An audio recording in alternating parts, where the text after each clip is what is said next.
নমস্কার, প্রত্যেক দর্শককে আমার ইউটিউব চ্যানেলে স্বাগত জানাচ্ছি। গতদিন অনুষ্ঠান দেখেছেন যারা, তারা বহু কমেন্ট করেছেন। আমি সময় মতো উত্তর দিতে পারিনি, কিছু পারিবারিক সমস্যা ছিল, অনেকের সাথে কথা হয়েছে, কিন্তু বহু লোকের ফোন অ্যাটেন্ড করতে পারিনি বা উত্তর দিতে পারিনি, তার জন্য তাদের কাছে ক্ষমা চেয়ে নিচ্ছি। যাই হোক, আজকে যে অনুষ্ঠান করব সেটা হচ্ছে বর্তমান প্ল্যানেট পজিশন, অর্থাৎ আজকে আমি 27 তারিখ একদম সন্ধেবেলা প্রোগ্রাম করছি।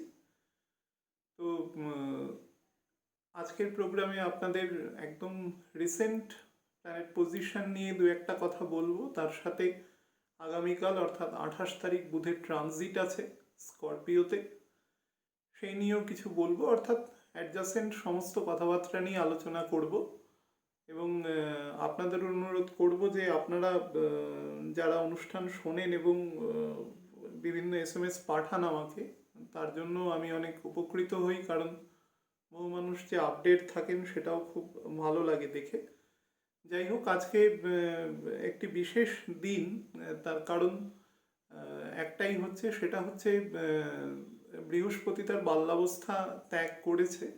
দেখুন, চলতি একদম রিসেন্ট যে সমস্ত লেখকের বই যদি পড়েন তাহলে দেখতে পাবেন যে মোটামুটি 1 ডিগ্রি ক্রস করলেই আমরা বাল্যাবস্থা ত্যাগ করেছে এই ধারণা আমরা নিয়ে চলি, কিন্তু অ্যাকচুয়ালি আমাদের যে সমস্ত আদি গ্রন্থ আছে সেগুলো মোটামুটি 3 ডিগ্রি পর্যন্ত বলে। কিছু কিছু গ্রহের ক্ষেত্রে কিন্তু 4 ডিগ্রি পর্যন্ত আছে। আমি নাম বলছি না, তাতে বিতর্ক হতে পারে। 4 ডিগ্রি পর্যন্ত আছে ক্ষেত্র বিশেষে।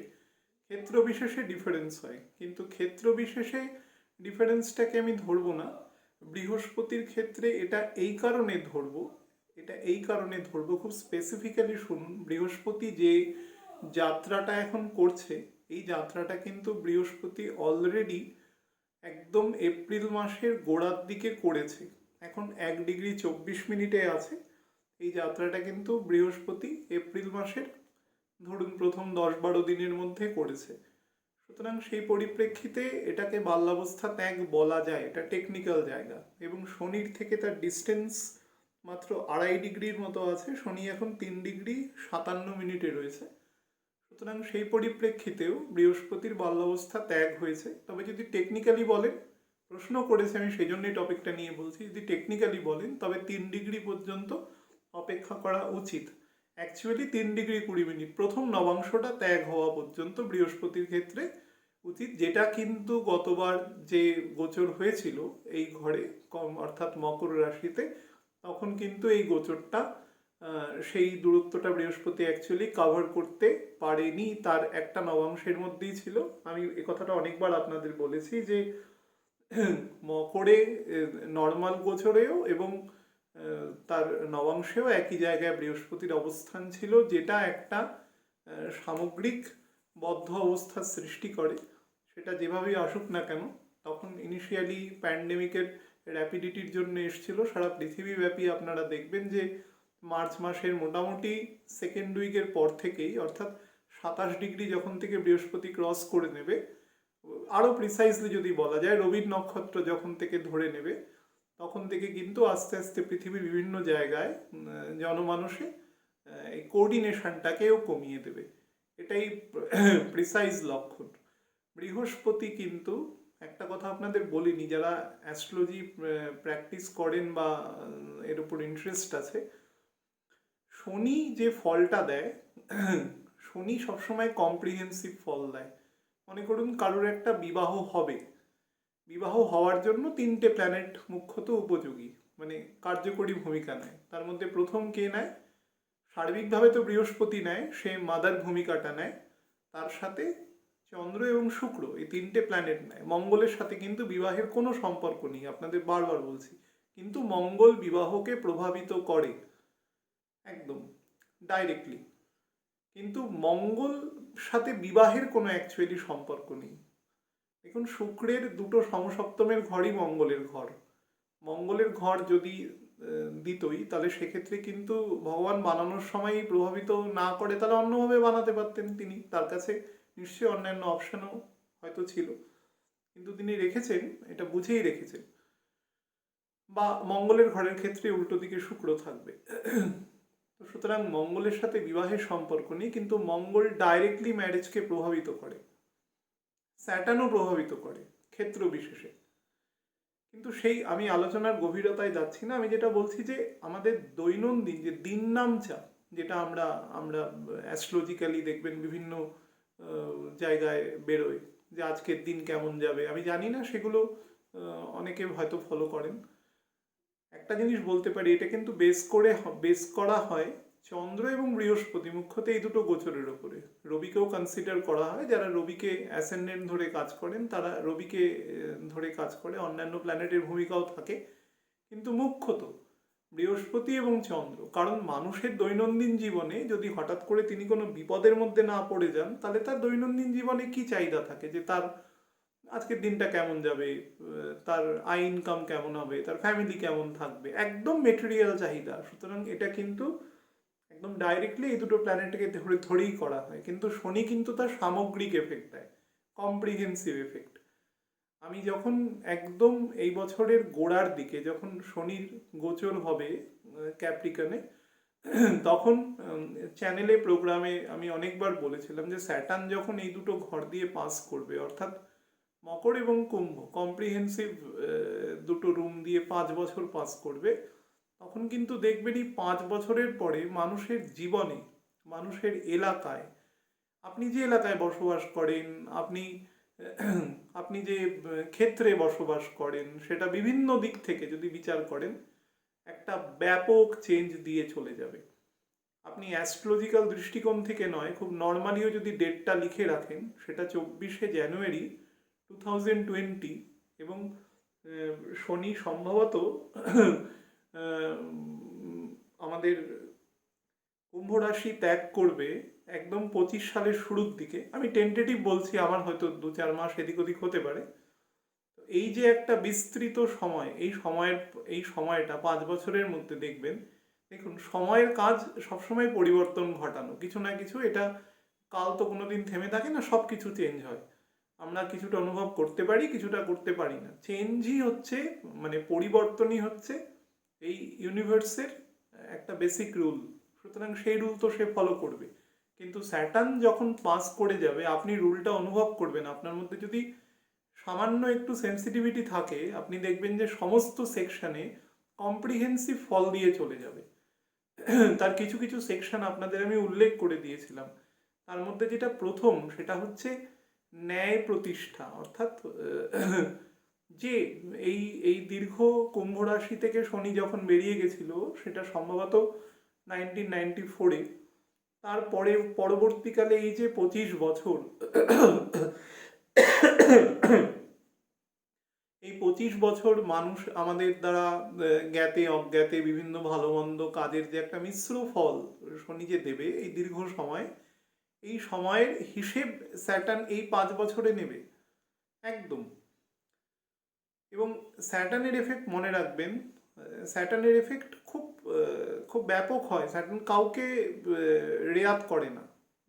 তিনি প্রভাবশালী হতে পারেন, আবার আমাদের মতন একদম সাধারণ মানুষ হতে পারেন। স্যাটার্ন কিন্তু তার এফেক্ট দেবেই। এবং এটা হচ্ছে সেই এখন হচ্ছে ট্রায়াল পর্ব চলছে, সেই বিচার ব্যবস্থা চলছে, যখন মানুষকে কিভাবে কিভাবে করবে। মানুষ যদি অতিরিক্ত বাঁধন ছাড়া বন্ধনহীন হয়ে যায়, যেটা সমাজ বা দেশ জাতি সমস্ত কিছুর ক্ষেত্রে কন্ট্রোলের বাইরে চলে যায়, এরকম কোনো সিচুয়েশন যদি হয়, তখন তাকে কন্ট্রোল করবার জন্য এমন কিছু পরিস্থিতির সৃষ্টি হবে যাতে মানুষের অটোমেটিক্যালি কন্ট্রোল হবে। কারণ একজন মেটেরিয়াল মানুষ আলটিমেটলি সে তার নিজেকে খুব ভালোবাসে এবং নিজেকে সে প্রোটেক্টেড দেখতে চায়। এটা হচ্ছে তার প্রাইমা ফেসি তার ইন্ডিকেশন। সেই দিক থেকে সে দেখবেন এই যে বর্তমান প্যান্ডেমিকের ফলে মানুষ এখন অনেক সচেতন হয়ে গেছে, এটা একটা ন্যাচারাল। রাস্তাঘাটে দেখলে মানুষের পরিবারের মূল্যবোধ বেড়েছে, মানুষ ফ্যামিলির থেকে মানুষ অনেক বেশি তার মনে করছে তার ডেজিগনেশন, তার অর্থ, এগুলোর প্রতি সে অনেক বেশি পরিমাণে ইনক্লাইন্ড হয়ে গেছিল। সেখান থেকে ফ্যামিলির প্রতি মূল্যায়ন, আত্মীয়তার প্রতি মূল্যায়ন, এগুলো মানুষ আস্তে আস্তে বুঝতে পারছে। এইভাবেই পরিবর্তনটা করে, এবং এটা কিন্তু অবশ্যই পজিটিভ স্বার্থে করে। কারণ স্যাটার্ন সেইন্ট প্ল্যানেট, সে কখনো নেগেটিভ কাজ করে না। কেউ যদি শাস্তি পায় তাহলে বুঝবেন সেই শাস্তির জন্য কিন্তু তার প্রারব্ধ কর্ম আছে। আমরা যারা অ্যাসেন্ডেন্ট দেখে ছক দেখি, স্পেশালি নর্থ ইন্ডিয়ান বা ওয়েস্ট ইন্ডিয়ান পোর্শনে, তারা লগ্নে শনি থাকলে তারা সবসময় রাহুর সাথে কোনো যোগ যা থাক বা না থাক, তারা প্রথমেই একটা কথা বলে দেন যে এর প্রারব্ধ কর্মের ফল নিয়ে এসছে। অর্থাৎ যারা লগ্ন দেখে ছক দেখেন তারা প্রথমেই বলে দেন প্রারব্ধ কর্মের ফল নিয়ে এসছে, এই মানুষকে কিন্তু জীবনে অনেক কষ্টের বোঝা বহন করতে হবে। এটা কিয়দংশে সত্যি মিথ্যে বিভিন্ন দিক থেকে বলা যায়, আমি তার যাচ্ছি না, কিন্তু এটার একটা কারণই হচ্ছে তারা অ্যাসেন্ডেন্টকে যেহেতু গুরুত্ব দেয়, অ্যাসেন্ডেন্টকে 1 নম্বর ঘর ধরে দেখে। 1 নম্বর ঘর মানে আপনি নিজে বা আপনার মস্তিষ্ক, তার উপরে যখন স্যাটার্ন বসে থাকে, তো স্যাটার্ন আপনাকে কোনো রকম অন্যায় কাজ করতে দেবে না। করতে দিলেই, করতে গেলেই আপনাকে সেখানে আটকাবে। হ্যাঁ, ঘরের ওপরে তার প্রকৃতি নির্ভর করবে। নিশ্চয়ই মেষ রাশিতে যেরকম ফল দেবে মিথুনে সেরকম ফল দেবে না, বা সেটা আবার কন্যা রাশিতে এসে সেরকম ফল দেবে না, বা শনি তার মূল ত্রিকোণে অন্যরকম ফল দেবে। এটা ডিফার করবে, কিন্তু ফল কিন্তু সে দেবে। তার প্রারব্ধ কর্মের ফল কিভাবে বিচার হবে সেটা তার বয়স, কাল, ঘরগুলোর প্রকৃতি অনুসারে নির্ণীত হবে, তার সাথে তার দশা অন্তর্দশার উপরে। এটা একদম মোটা দাগের কথা বলছি, কিন্তু এটা কিন্তু বেসিক জায়গা।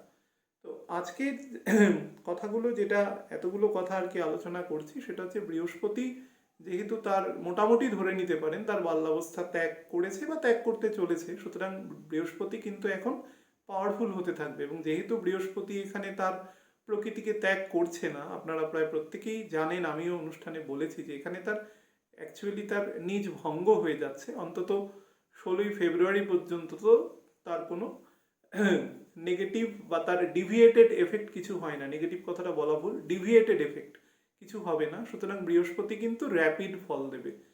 এবং যাদের যাদের বৃহস্পতি ন্যাচারাল কালপুরুষের 9 এবং 12 নম্বর ঘর, তো 9 নম্বর ঘর থেকে আমাদের কি হয়, আমাদের আমাদের ধর্ম বোঝায়, আমাদের নর্মাল প্রকৃতি, আমাদের কি করা উচিত কি উচিত নয়, ন্যায়দণ্ড, সেটা বোঝায়। এবং তার বেসিক কর্ম বোঝায়। এবং তার দ্বিতীয় ঘর স্যাটার্নের ঘর, তার বলি ঘর, সেটা বোঝায়। এবং ধর্ম এবং ধর্মের চতুর্থ ঘর হচ্ছে ভগবানের ঘর। অর্থাৎ আমরা এই ঘর থেকে যখন যা দান করি সেটা ভগবানের ঘরে চলে যায়। আপনারা যদি রবির ঘর থেকে আলোচনা করেন তাহলে রবির ঘরের ক্ষেত্রে কিন্তু এটা বিপরীত রাজযোগ দেখায়। রবির ঘর থেকে সবসময় আলোচনা করতে হয়, because Ravi is the best planet. তো 5 নম্বর ঘর থেকে এখন বৃহস্পতি কোথায় বসে রয়েছে না 6 নম্বর ঘরে বসে রয়েছে, মানে অ্যাকচুয়াল 10 নম্বর ঘরে বসে আছে। তো পঞ্চম ভাবের তিনি ষষ্ঠ ভাবে অর্থাৎ 10ম ঘরে বসে রয়েছে ক্যাপ্রিকানে, এবং সে কিন্তু 8ম ভাবেরও কারক। সিংহ রাশির ক্ষেত্রে, মানে রাশি ভাববে বুঝবেন না যে আপনার সিংহ রাশি বলে বলছি, সেটা সিংহ লগ্ন হতে পারে, যা কিছু সিংহের ঘরের সাপেক্ষে বলছি, সিংহের ঘরের সাপেক্ষে তার অ্যাকচুয়ালি কিন্তু বিপরীত রাজযোগ তৈরি হচ্ছে। রবির সাপেক্ষে যখন বিপরীত রাজযোগ তৈরি হচ্ছে, অর্থাৎ 8th হাউসের লর্ড যখন নর্মালি 6th হাউসে বসে রয়েছে, এটা কিন্তু অন্তত 16ই ফেব্রুয়ারি পর্যন্ত কম্প্রিহেন্সিভ বেটার এফেক্ট দেবে। সমস্ত জায়গায় দেখবেন আস্তে আস্তে স্লো হবে, খুব স্যাটার্নের ঘর তো সবকিছু স্লো হবে, কিন্তু আস্তে আস্তে কিন্তু তার শাখা প্রশাখা ছাড়তে শুরু করবে। অলরেডি করা শুরু করেছে, আরও 15 দিন 20 দিন পর থেকে শুরু করবে। মঙ্গলটা তার ন্যাচারালি এই ঘর থেকে আরেকটু বেরিয়ে গেলে 26-27 ডিগ্রির কাছাকাছি চলে আসলে, আমি 12ই ডিসেম্বর পর্যন্ত বলেছি এক্সজশন পিরিয়ড, অর্থাৎ মঙ্গল যখন পুনরায় রিগেইন করবে তার এনার্জি, তখন থেকে কিন্তু বুঝতে পারবেন যে খুব র্যাপিড প্রেক্ষাপট বা দৃশ্যপটের পরিবর্তন হচ্ছে আপনাদের সামনে। খুব দ্রুত সিনেমার সিন চেঞ্জেস গুলো হবে। অর্থাৎ এতক্ষণ ধরে একটা খুব স্ট্যাগনেশন, একটা ঘরের মধ্যে শুটিং হচ্ছিল, এরপরে দেখবেন যে ব্যাপারটা খুব দ্রুত পরিবর্তন হচ্ছে।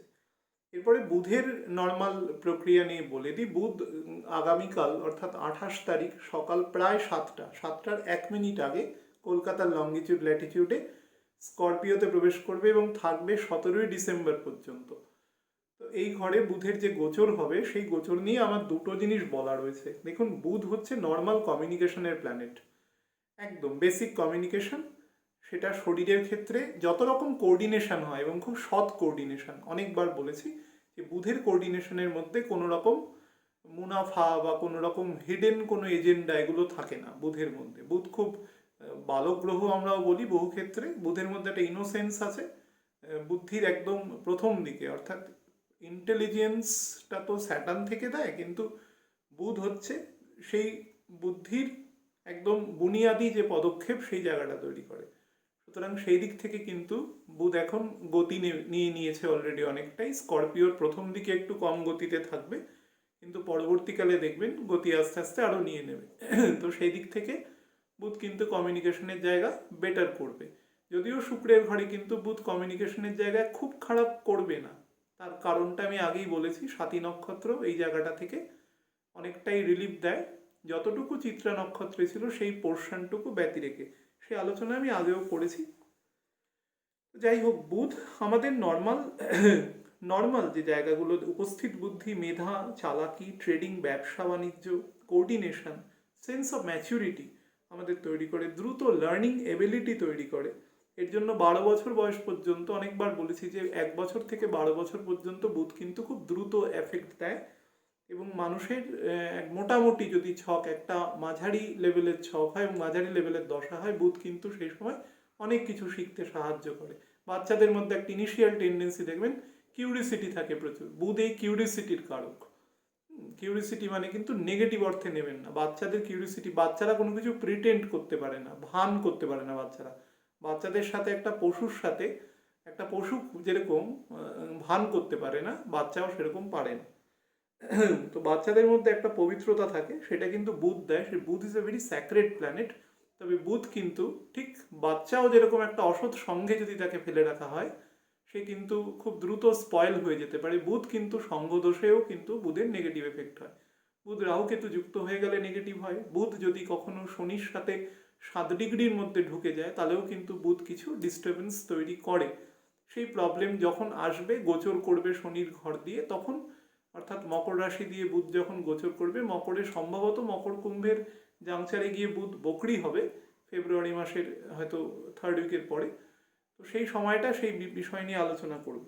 যাই হোক, আরও কতগুলো জিনিস বলে দিই।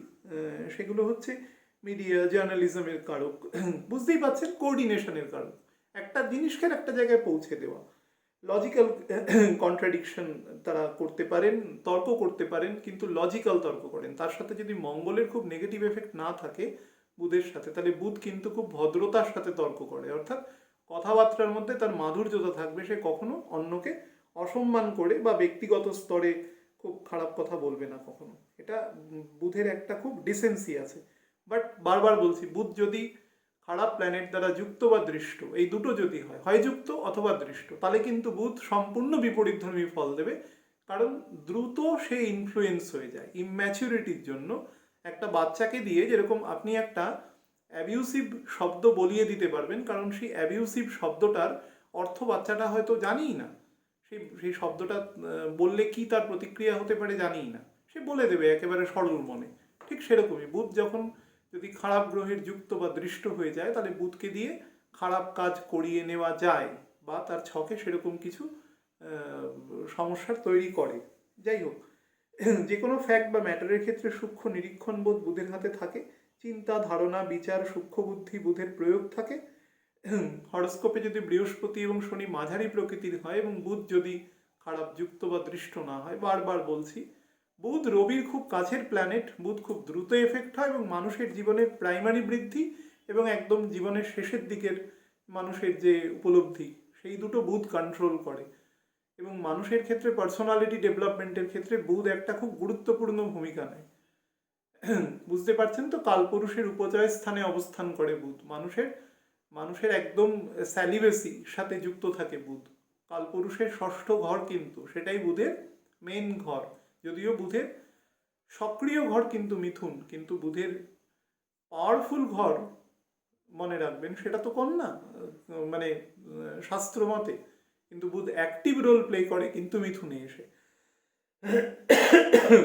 বুধ আমাদের ইএনটির কারক, অর্থাৎ যত কোঅর্ডিনেশন রিলেটেড যোগ আছে তার কারক। অর্থাৎ আমরা যা দিয়ে কোনো তথ্যকে গ্রহণ করি বা তথ্যকে বাইরে ছাড়ি, সেগুলোর সাথে কিন্তু বুধ যুক্ত থাকে। লাংসে সংকোচন প্রসারণের সাথে যুক্ত থাকে। রক্ত কোঅর্ডিনেশন, নার্ভের কোঅর্ডিনেশন, তার সাথেও কিন্তু বুধ যুক্ত থাকে। নার্ভের সাথে অন্যান্য প্ল্যানেটের মঙ্গল শনিরও যথেষ্ট যোগ আছে। কন্যা রাশি কিন্তু ডিপ থটকে প্রডিউস করে। মিথুন কিন্তু কম্পারেটিভলি লাইট থটস এবং সেখানে কিন্তু অনেক বেশি মজা, হৈহুল্লো, এই ধারণাকে অনেক বেশি ডুয়ালিটি, ডিসিশন মেকিং ইনএবিলিটি এই জায়গাগুলো তৈরি করে। কিন্তু সক্রিয় স্থান কিন্তু বুধের, সবসময় মনে রাখবেন, বুধ খুব কমফোর্টেবল থাকে কিন্তু মিথুন রাশিতে, কিন্তু পাওয়ারফুল হয় কন্যায় এসে। বাট কন্যায় বুধ ওয়ান আইড হয়ে যায়, অর্থাৎ কোনো একটা নির্দিষ্ট দিকে যেতে থাকে, সেই দিকের বাইরে কিন্তু বুধ খুব একটা ফাংশন করে না। কিন্তু মিথুনে তার ডাইভার্সিফিকেশন থাকে। আমাদের সেল পারচেস, মার্কেটিং, এই সমস্ত ক্ষেত্রে, টেলিকমিউনিকেশন, শুক্র যেহেতু এখন নিজের ক্ষেত্রে স্বক্ষেত্রে বসে রয়েছে এবং শুক্রের সক্রিয় ঘর সেটি, এবং শনি থেকে দশমে দৃষ্ট হয়ে বসে আছে, এবং মঙ্গল দ্বারা দৃষ্ট থাকলেও মঙ্গল এখন ডাইরেক্ট হয়ে গেছে এবং গতি নিচ্ছে মঙ্গলের প্রভাব, এবং আজ থেকে মঙ্গল এক্সজশন পিরিয়ডে চলে যাচ্ছে। সুতরাং শুক্র কিন্তু এখন খুব কমফোর্টেবল থাকবে। আমি বহুবার বলেছি, বাহন ক্রয়ের ক্ষেত্রে কিন্তু এই সময় একটা খুব আদর্শ সময়। আপনারা যদি ডেটা দেখেন তাহলে দেখবেন মোটামুটি বুধ শুক্র যবে থেকে কর্কট রাশির, আরও পরিষ্কার ভাষায় অশ্লেষা নক্ষত্রে যবে থেকে ঢুকেছে শুক্র যবে থেকে, এবং শুক্র মোটামুটি এই ফেজটাতে প্রায় শনিকে ক্রস করা পর্যন্ত বাহন ক্রয়ের দিকে, অর্থাৎ ফ্যাসিনেশন, যে কোনো মুভেবল জায়গা, এবং এর মধ্যে মঙ্গলও ডাইরেক্ট হয়ে গেছে। সুতরাং সেইখানে কিন্তু মানুষ কিছু ইনভেস্ট করবে বা কেনার একটা অ্যাটলিস্ট ইন্টারেস্ট প্রকাশ করবে। এবার প্রবলেম যেটা বলি সেটা নিয়ে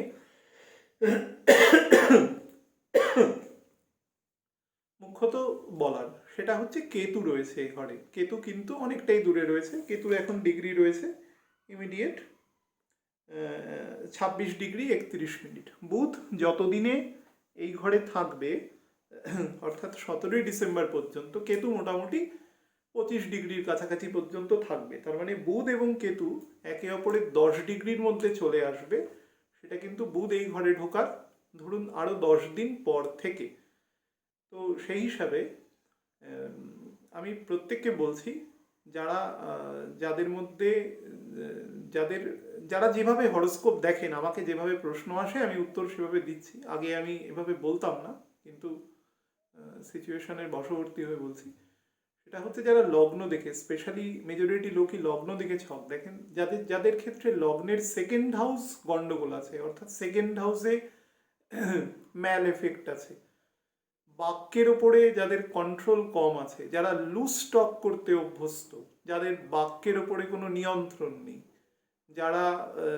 যারা কথাবার্তাকে খুব লাইটলি বলে, খুব স্থানকাল পাত্র বোধ যাদের মধ্যে কম আছে, যে কোনো লোককে একটা হেলার ছলে একটা অপমান করে দিল, তার সম্পর্কে কিছু জানলো না, বুঝলো না, বা অহেতুক প্রশংসা করে দিল, সেই লোকটা সম্পর্কেও তার কোনো মূল্যায়ন নেই, এরকম যারা হালকা কথা বলে, তারা খুব সাবধানে থাকবেন। স্পেশালি অফিসে যেখানে কাজ করেন, মঙ্গলের ঘর, এই ঘরটা কিন্তু খুব গোপনে কনস্পিরেসি তৈরি করে, এবং বুধ এখান দিয়ে পাস করবে। আমি আগেই বলেছি, দৃষ্ট অথবা যুক্ত এই দুটো জায়গায় কিন্তু গন্ডগোল করে। বুধ শুধু কেতুকে ক্রস করবে না, বুধ সম্পূর্ণ রাহু দ্বারা দৃষ্ট থাকবে, এবং সেই রাহুর ওপরে কিন্তু বৃহস্পতিরও দৃষ্টি আছে। এবং বুধ যেখানে থাকবে সেটা কিন্তু মনে রাখবেন, বুধের যে ঘর, অর্থাৎ বুধের যদি মিথুন রাশি ধরা হয়, সেখান থেকে কিন্তু বুধ থাকবে 6th হাউসে। আর যদি কন্যা রাশি ধরা হয়, যদি কন্যা রাশিকে বেস ধরা হয়, তাহলে সেটা 3rd হাউসে থাকবে। তো সেক্ষেত্রেও কিন্তু যাদের কথাবার্তার উপরে নিয়ন্ত্রণ কম, যাদের মধ্যে একটু স্ট্যামারিং প্রবলেম আছে, অর্থাৎ কথা বলার ক্ষেত্রে যাদের মধ্যে কথা আটকে কথা আসে, তারাও খুব সংযত থাকবেন। হয়তো কেউ অসম্পূর্ণ কথা শুনে বা ভেবে আপনাদের কিন্তু সম্পর্কে খুব খারাপ ধারণা তৈরি করতে পারেন, অহেতুক বিতর্ক হতে পারে। বেশি দিনের জন্য নয়, এটা 10 দিনের জন্য থাকবে, সবার ক্ষেত্রে এফেক্ট হবে না, বাকি সব কিছু ঠিক থাকবে। 3টে জিনিস এফেক্ট দেবে। কোঅর্ডিনেশনের ক্ষেত্রে একটু ভুল বোঝাবুঝির সৃষ্টি করতে পারে, কারণ রাহু কেতুর কাজই হচ্ছে ইলিউশন তৈরি করা, শুক্রেরও কাজ ইলিউশন তৈরি করা, কিন্তু শুক্র নেগেটিভলি ইলিউশন তৈরি করে না, শুক্রের কাজটা নেগেটিভ হয়ে যায়, এটা হচ্ছে মেন ব্যাপার। শুক্র দিনের শেষে নেগেটিভ ফলই দেয় at the end of the day, কিন্তু রাহু কেতুর ইন্টেনশনটাই হচ্ছে নেগেটিভ করা, এটা হচ্ছে প্রথম মনে রাখবেন। ও যদি আপনার কাছে সাধুর ছদ্মবেশেও আসে, তাহলে দিনের শেষে কিন্তু কাজটাও রাবণেরই করবে। কিন্তু শুক্র সেটা করে না। সেই জন্য শাস্ত্রে দেখবেন শুক্রকে শুভ গ্রহের মধ্যে ধরা হয়, যদিও শুক্রের মধ্যে কিন্তু শুভত্ব নিয়ে বিভিন্ন পণ্ডিতদের মধ্যে কিন্তু যথেষ্ট তর্ক আছে এবং খুব যুক্তিনিষ্ঠ তর্ক আছে। আমি বিতর্কে যাচ্ছি না তার মধ্যে, কিন্তু এই সময়টুকু আমার কাজ, এই সময়টুকুকে জাস্ট সাবধান করে দেওয়া যাদের মধ্যে এই প্রবলেমটা অলরেডি আছে। যারা বুধের লগ্নে রয়েছেন, অর্থাৎ যারা মিথুন লগ্ন বা কন্যা লগ্নের জাতক জাতিকা রয়েছে, বা যাদের শুক্রের লগ্ন কিন্তু দ্বাদশে বুধ রয়েছে, অর্থাৎ যাদের বৃষ লগ্ন বা তুলা লগ্ন দ্বাদশে বুধ রয়েছে, তারাও কিন্তু সাবধানে থাকবেন এই সময়টা। সাবধানে মানে কোথায়? কথাবার্তা বলার ক্ষেত্রে লুজ টক করবেন না। যাদের মধ্যে কথাবার্তা কন্ট্রোলিং এবিলিটি আছে, স্যাটার্ন ভালো পজিশনে আছে, জুপিটার বেটার আছে, মঙ্গলের ম্যাল এফেক্ট নেই, শুক্রের লুসিডিটি নেই, সুতরাং তারা কিন্তু অসুবিধে হবে না। কিন্তু যাদের খারাপ এফেক্ট আছে তারা সাবধানে থাকবেন, স্পেশালি যাদের যাদের ছক অনুসারে বলে দিলাম, এটা মানে অ্যাবস্ট্রাক্ট বললাম। নাম্বার 2 হচ্ছে যাদের রক্তচাপের সমস্যা আছে বা ব্লাড প্রেশার যাদের ফ্লাকচুয়েট করে, তারা কিন্তু দেখুন শীতকালে নর্মালি প্রেশার বারবার একটা টেন্ডেন্সি থাকে, এটা খুব নর্মাল ব্যাপার, ঘাম আমাদের কম হয়। আমি নিজে প্রেশারের রুগী বলে আমি খুব ভালো করে এটা জানি। ওষুধের ডোজ বাড়াতে হয়, আমাকেও বাড়াতে হয়, সবাইকেই বাড়াতে হয় কম বেশি, যাদের ক্রনিক প্রবলেম আছে। তো সেই হিসাবে বলছি যে এই সময় যেহেতু ঘাম কম হয়, তো এবছর ঠান্ডাও যেহেতু প্রচণ্ড পড়বে এবং তার টেন্ডেন্সি শুরু হয়ে গেছে নর্থ ইস্টার্ন স্টেটগুলোতে, দেখবেন বা পৃথিবীর বিভিন্ন যাদের গ্লোবাল নিউজ দেখার অভ্যেস আছে তারা দেখবেন পৃথিবীর বিভিন্ন জায়গায় অলরেডি ঠান্ডা তার নির্ধারিত সময়ের কিন্তু বেশ কিছু আগেই পড়া শুরু হয়ে গেছে এবং তুষারপাতও শুরু হয়ে গেছে অলরেডি একটু শৈত্যপ্রধান অঞ্চলগুলোতে। আমাদের এখানেও আসবে, কিছুদিনের মধ্যেই আসবে। তো সেই হিসাবে যাদের ব্লাড প্রেশার ফ্রিকোয়েন্সি ফ্লাকচুয়েট করে তারা একটু সাবধানে থাকবেন। আর 3 নম্বর যেটা, যাদের গুহ্য অঙ্গে কোনো প্রবলেম আছে, অর্থাৎ যাদের পাইলস ফিশারের প্রবলেম আছে এবং যাদের ক্রনিক আছে, অর্থাৎ রোগটা অনেক দিন ধরে আছে, তারা মোটামুটি ডিসেম্বরের 5-6 তারিখ থেকে ডিসেম্বরের 17 তারিখ অ্যাকচুয়ালি বুধ ধনুরাশিতে প্রবেশ করবে। তো নিজের ঘরে সমসপ্তমে এবং আরেকটি ঘর থেকে চতুর্থে অর্থাৎ কেন্দ্রে চলে আসবে, কিন্তু তারপরেও আরও 3 ডিগ্রি যাওয়া পর্যন্ত একটু সাবধানে থাকবেন। 3 ডিগ্রি যেতে বুধের তখন 1.5 দিন সময় লাগবে। তো সেই হিসাবে আমি 20 ডিসেম্বর পর্যন্ত আপনাদের বলতে পারি, 5ই ডিসেম্বর থেকে 20 ডিসেম্বর পর্যন্ত এই 3টে জায়গায় একটু সাবধানে থাকবেন। আর একটা জায়গা বলে দিচ্ছি, লাস্ট যে অংশটা, সেটা হচ্ছে কিছু কিছু মানুষ আছে যাদের দেখবেন যে লোয়ার লিমসে এসে অর্থাৎ পায়ের দিকে ব্লাড জমে যায়, অর্থাৎ তারা ব্লাডকে মানে তাদের ভিসকোসিটি বেশি থাকে, ব্লাডের ঘনত্ব বেশি থাকে, তার জন্য বিভিন্ন ডাক্তারবাবুরা বিভিন্ন ওষুধ দেন, সেই ওষুধ খেতে হয়। এই রিলেটেড যদি কেউ কোনো সমস্যা ভোগেন, কেউ মানে অহেতুক করবেন না, মানে বসে থেকে বা সঙ্গে সঙ্গে ডক্টর দেখাবেন, যাতে বুধ কিন্তু খুব টেম্পোরারি প্রবলেম দেয়, খুব লং টার্মে প্রবলেম দেবে না, এখানেও দাঁড়াচ্ছে না। একটা ঘরে 64 দিন ছিল বুধ, যে বুধ একটা ঘরে অলমোস্ট 16 থেকে 18 দিন থাকে নর্মাল, এই ঘরে 19 দিন থাকছে। তার কারণ হচ্ছে এখনো পুরো ভেলোসিটিটা নিয়ে পারেনি, কিন্তু দেখবেন ধনুরাশিতে যখন ও গোচর করবে, ও 16-16.5 দিনের একটা গোচর করবে, খুব দ্রুত বেরিয়ে যাবে। তো সেই হিসাবে খুব সামান্য 64 দিনের পরে এক্সস্টেড অবস্থায় থেকে ও একটা এমন ঘরে ঢুকছে যে এই ঘরের প্রকৃতিটা কিন্তু একটু নেগেটিভ, ওর পক্ষে, ওর প্রকৃতির সাথে একটু নেগেটিভ, এবং ওর অবস্থান কালপুরুষের এই ঘরটা একটু অস্বস্তিকর ঘর এবং অলরেডি কেতু বসে রয়েছে সেখানে। সুতরাং ওই কেতুর 10 ডিগ্রি ক্রস করা পর্যন্ত অংশটা এটা একটু খেয়াল রাখবেন, যাদের একটু ব্লাড ভিসকোসিটি একটু বেশি থাকে, সেই রিলেটেড সমস্যা নিয়ে একটু সাবধান থাকবেন। তাহলেই অন্য কোনো খারাপ দশায় না থাকলে অন্য কোনো প্রবলেম কিন্তু বুধ এখানে দেবে না। কমিউনিকেশন স্কিলও ভালো দেবে এবং লোকের সাথে খুব ইজিলি কমিউনিকেট করতে পারবেন, কথাবার্তাও ভালো বলতে পারবেন। যাদের প্রবলেম আছে, যারা বোঝেন, তারাই সাবধানে থাকবেন। আর এখন প্ল্যানেট আস্তে আস্তে বেটার ফল দেবে। 12ই ডিসেম্বরের পর থেকে কিন্তু র্যাপিডলি ভালো এফেক্ট দেবে। অন্তত পৃথিবীর 80% লোক কিন্তু উপকৃত হবে, সব কিছুতেই এক্সপ্যানশন দেখতে পাবেন, বাড়বে, অর্থাৎ ডাইভার্জিং ফেজে থাকবে, যে কনভার্জিং জায়গাটা ছিল সে ডাইভার্জিং ফেজে থাকবে। ভালো থাকবেন প্রত্যেকে। আর যারা ভিডিও দেখুন, আমাকে বহু মানুষ ফোন করে, বিশেষ করে একটু বৃদ্ধা মানুষ ফোন করেন অনেকে, অনেক সময় অনেক সমস্যা নিয়ে। আমি একটা কথা বলি, অ্যাস্ট্রোলজিটা আমার ব্রেড অ্যান্ড বাটার নয়। হ্যাঁ, এটা যারা জানেন তারা জানেন। তো আমি সপ্তাহে একটা নির্দিষ্ট সময় ব্যতি রেখে অন্য সময় এই কাজটা করি না। না অনলাইনে কারোর প্রেডিকশন করি, না কিছু করি। বহু মানুষ অনেক সময় বিভিন্ন রকম ঘটনা উপস্থাপন করে আমাকে বলে, আমি অনেক সময় না বলতে পারি না, বাধ্য হয়ে আমি বলি, কিন্তু এটা আমার টেন্ডেন্সি নয়। তো আপনাদের কাছে সমবেত অনুরোধ, বহু মানুষ আছেন, বহু যোগ্য মানুষ আছেন যারা অ্যাস্ট্রোলজি করেন, যারা প্রফেশনালি এটা আর কি, এটাই তাদের মেন প্রফেশন আর কি যেটা। তো আপনারা তাদের সাথে কনসাল্ট করতে পারেন, কোনো অসুবিধে নেই। কিন্তু আমি অনলাইনে কারোর সাথে কনসাল্ট করি না। পৃথিবীর সব কাজ অনলাইনে করা যায় না, তার একটা মিনিমাম একটা বিধিনিষেধ আছে। তো যাই হোক, অ্যাস্ট্রোলজিটা করা যায় না। হাত কোনোদিন অনলাইনে বা ছবিতে দেখতে নেই, ইভেন রাতের বেলাও হাত দেখতে নেই। শাস্ত্রে তার একদম নির্দেশ আছে। হয়তো আপনারা বলতে পারেন যখন সেটা লেখা হয়েছিল তখন বৈদ্যুতিক আলো হয়তো ছিল না সেই জন্য, কিন্তু প্রসঙ্গটা তা নয়। দেখতে হয় দিনের আলোয়, অর্থাৎ যেখানে সূর্যের আলো পৌঁছাচ্ছে। তো কিছু বিধিনিষেধ আছে যেগুলোকে মানতে হয়। যদি কোনো কিছুকে না মানতে পারেন সেটা পুরোটাই না মানুন। কোনো কাজ হাফ হার্টেড, অর্থাৎ নিজের যতটুকু বেনিফিট হচ্ছে সেই অংশটুকুকে আমি মানবো, বাকি অংশটুকুকে আমি উপেক্ষা করব, এই পলিসিটা ঠিক নয়। আমি কাউকে উপদেশ দিচ্ছি না, কিন্তু অন্তত আমার সাথে এটা প্রয়োগ করবেন না, অন্য কারোর সাথে করুন। আমাকে লক্ষ কোটি টাকা দিলেও আমি অনলাইনে কাউকে দেখি না, এটা হচ্ছে প্রথম কথা। দয়া করে কেউ ফোন করে ডেট অফ বার্থ পাঠাচ্ছি, অমুক পাঠাচ্ছি, দেখে দিন। আমি বহু মানুষকে খুব বিরক্ত হয়ে দেখে দিই, কিন্তু আমার সময় নেই। আমি যে পরিবেশ পরিস্থিতির মধ্যে থাকি, যারা পার্সোনালি আমাকে জানেন তারা জানেন আমার সময় নেই, অ্যাকচুয়ালি সময় নেই। আমি সপ্তাহে ওই 7-8 ঘন্টা আমি দেখি, 168 ঘন্টা সপ্তাহের মধ্যে, তাহলে প্রত্যেক সপ্তাহে আমি দুবেলা অ্যাস্ট্রোলজি করতাম। আর আজকে বনগা, কালকে চুচুড়া, পরশুদিন নর্থ বেঙ্গল, অন্ধ্রপ্রদেশ আমি ঘুরে বেড়াতে পারতাম। আমার সেই লোকের অভাব নেই, কিন্তু যেখানেই যাব কিছু না কিছু লোক এসে ঠিক চলে আসবে সেখানে।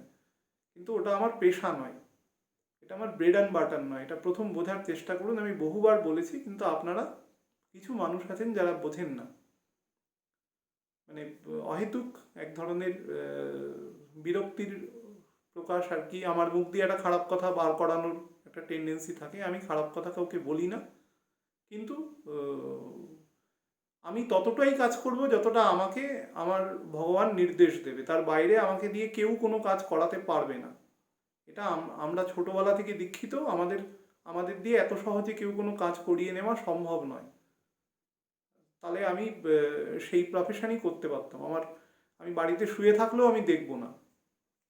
আমি নির্দিষ্ট সময় আছে, সেই নির্দিষ্ট সময়ে আমার সংকল্প করা থাকে, সেই সংকল্পের বাইরে আমি সে কাজ করি না, কখনো করি না। আপনারা যারা জানেন তারা দেখবেন, লোক যদি আসেও আমি অনেক সময় বলে দিই আজকে আমি দেখবো না, আমার সময় হয়ে গেছে, আমার আর ভালো লাগছে না।